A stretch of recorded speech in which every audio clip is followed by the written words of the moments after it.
criminality, genocide, viewing black people as animals, are then ascribed to each member of this entity.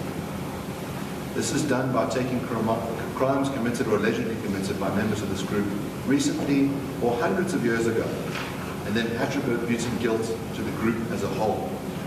The suggestion is then made that white people deserve to be punished, but because of the great powers of patience and forgiveness of black people, they have not yet been. However, if they continue with their crimes and racism against black people and refuse to return that which they steal, which they stole, all bets are off the table.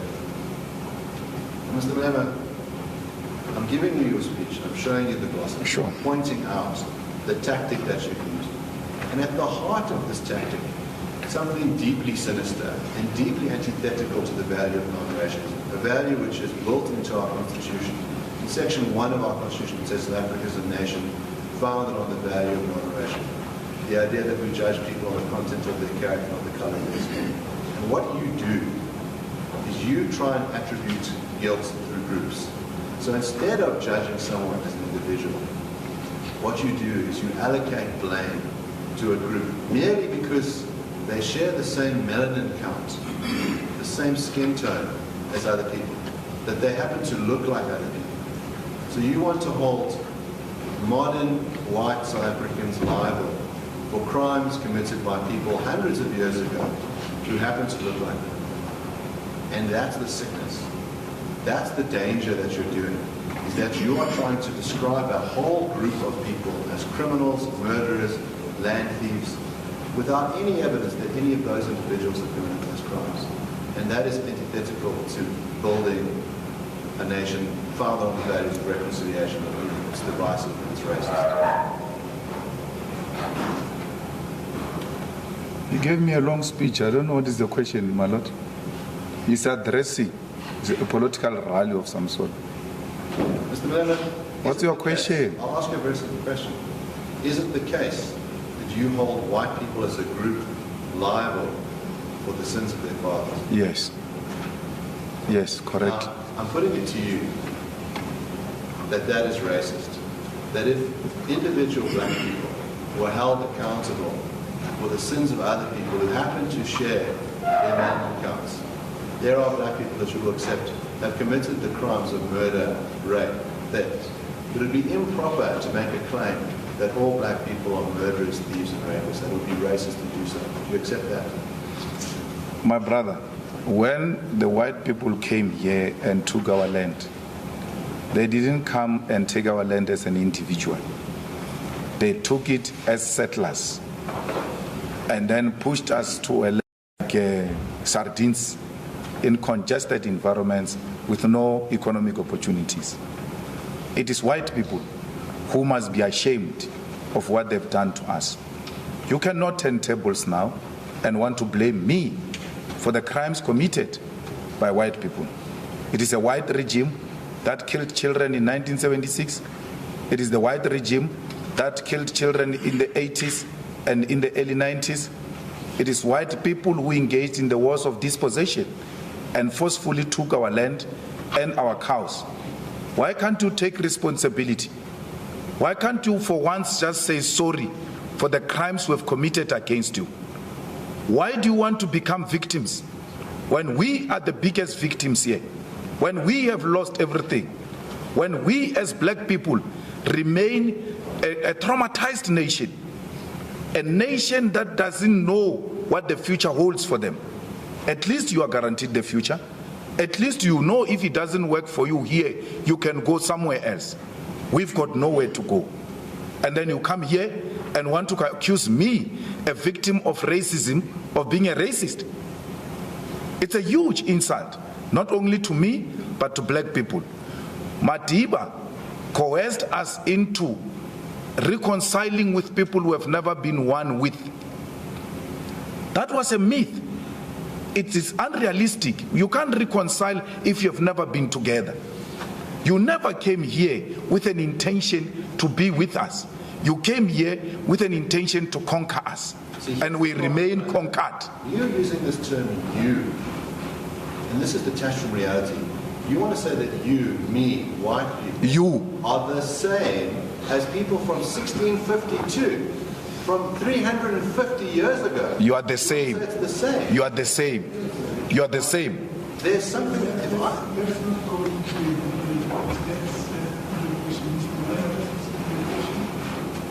The claim is a very simple one, that the way that we deal with things in the justice system is we don't ask someone, are you a member of a particular race? Has that race committed crimes? Yes, that race has committed crimes, therefore you are liable for those crimes. The way that we deal with things in court is we say, did you, as an individual, commit that crime? Are you a murderer? If you are a murderer because of what you did as an individual, we hold you liable. We don't say. My apologies, Your Lordship. He can't structure how the witness should answer the question. If the question is a question of an individual murder in a criminal trial, there's merit to the proposition. But if he's dealing with a systematic issue, then you can't direct him as to how he should answer on an individual basis. He's dealing with a systematic issue and he should be permitted to do so. Well, the question is very simple. It's to point out that a systematic analysis is fundamentally flawed, and it is premised on the idea of holding individuals liable for the crimes committed by their racial group. And I'm giving an example where I say that's not how we run things in a just country. We hold individuals liable for their crimes. And the danger of what you do is that you attribute crimes committed by others merely because they have the same skin tone to individuals. And I'm saying this is the simple question. If someone were to say, here is evidence of black people having committed crimes of murder, rape, genocide, and then said, I want to hold this particular black individual liable for those crimes, even though they never did it themselves, you would describe that as racist. Yes. I'm not sure whether you still feel this is the problem saying even individuals identified at the time may are very genocide. Yes. After genocide is not more than simply one single act of murder. Yes, well, my lord, in other words, an individual could be held liable. In other words, an individual could perform the act of genocide by killing thousands, tens of thousands of people. I'm just wondering if genocide can lead to a failure to pay. Yes. I'll narrow the question. It needs to be, you can unpack it outside the Yes. eyes. I'm happy to do so. The question is very simple. If it is the case that there are some black people who have committed crimes of murder, rape, and theft, that it would be racist to attribute those crimes to a different black individual. Would that be correct? Yes. My Lord, he asked me a question before I got interrupted about the similar issue that individuals commit crime and then should we say black? And I said no. But there is now a problem, my Lord, in our society where the women are being killed in their numbers. And they've come up with a hashtag called men are trash. Me and you sitting here, my Lord, we've never raped any woman, we've never killed any woman, but we appreciate the frustration they find themselves in. And because we are not trash and we are not murderers and we are not rapists, when they say men are trash, we are so unaffected individually because we know we don't subscribe to that. I call whites racist in the presence of my legal team and all those whites I work with. They are unaffected because they know they are not racist. They know I'm not talking to them. So it was a systematic arrangement of white people who came up with a segregation policy to isolate us. It was not an individual, my Lord. It was the colonialists, the settlers who came and took our land collectively, took our minerals collectively. We cannot blame that on an individual. Only a narrow-minded person will say, because a black person individually commit murder, not through a systematic black system that says we must go and kill people, then we must generalize these black people. But the generalization of white people is based on the system that they themselves developed. By the way, you are the ones who came with this thing of classifying people with race. We never woken up in the morning and declared we are black.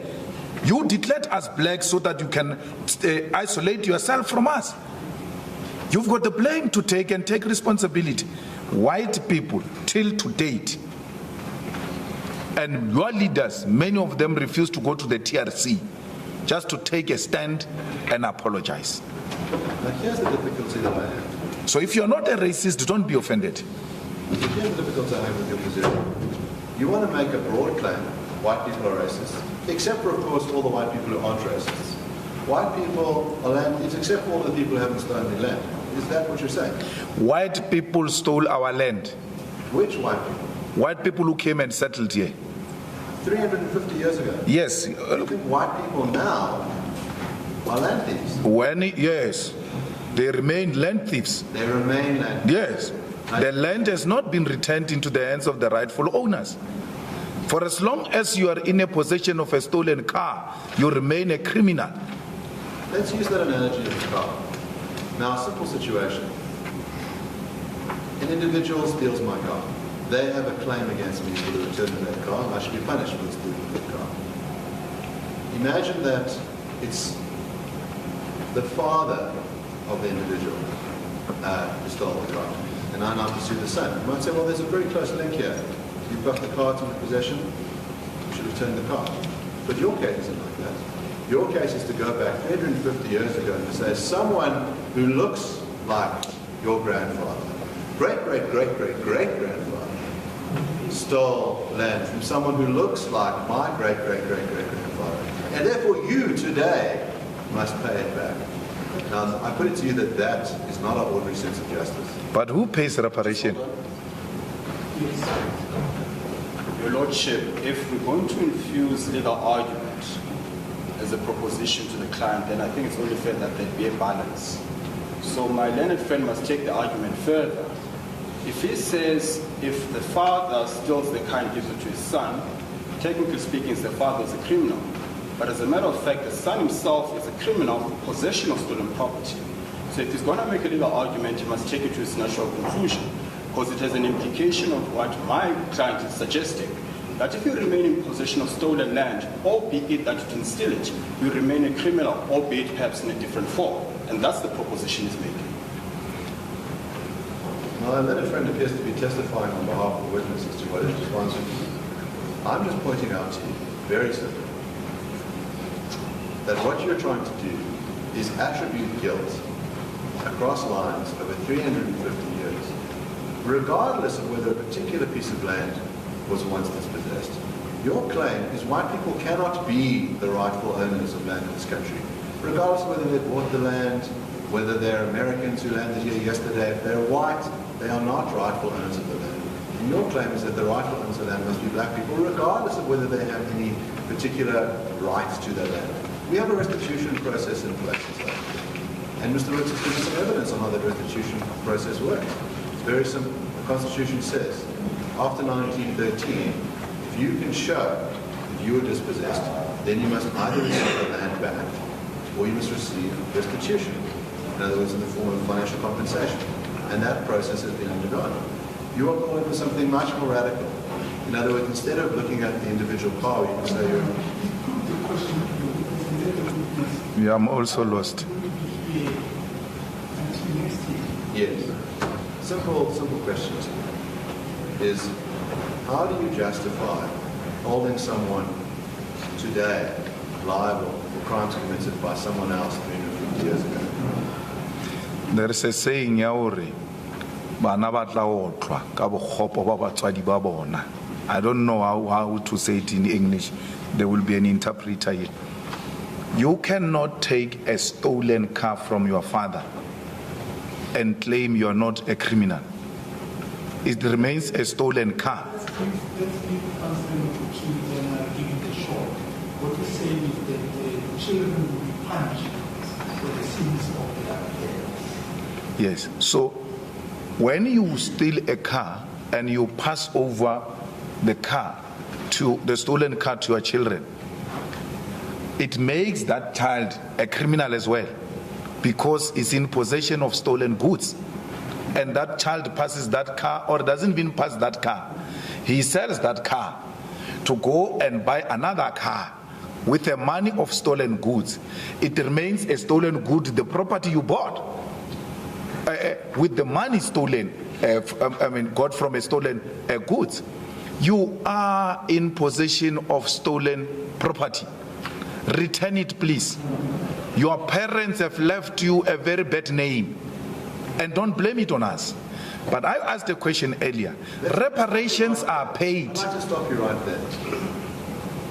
Why I have the name that I have is that my grandparents fled Nazi Germany and sought refuge in South Africa in the 30s to avoid extermination.